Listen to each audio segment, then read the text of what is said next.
Alright, 2018 F-150 5.0. Driver complained no heat.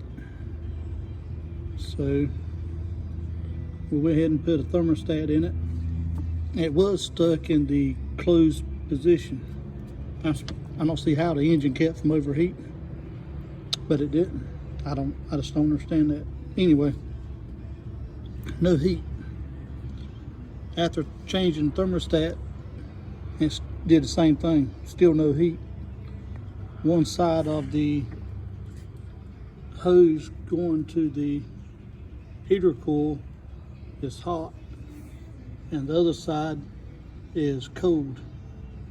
So way down in there is what they call a heater bypass valve, and it looks like this. And not sure the purpose of this, unless the PCM turns off the heater flow going into the cab while the AC's on. And like big trucks, big dump trucks, tractor trailers, they got valves we actually turn off. And I guess that's what it is. I don't really know, but that's the problem.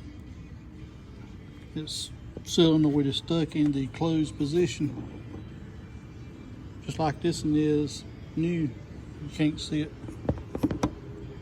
but it's aggravating to get off. You can't hardly get to it, and where this snaps down in the bracket, we couldn't get it out. We ended up having to take the whole bracket and everything off to get it out.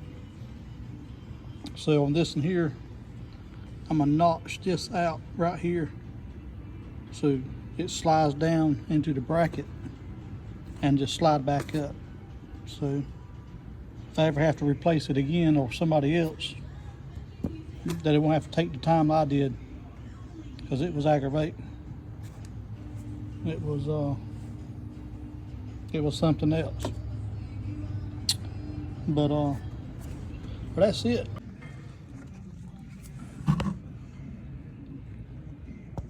It's way up in there.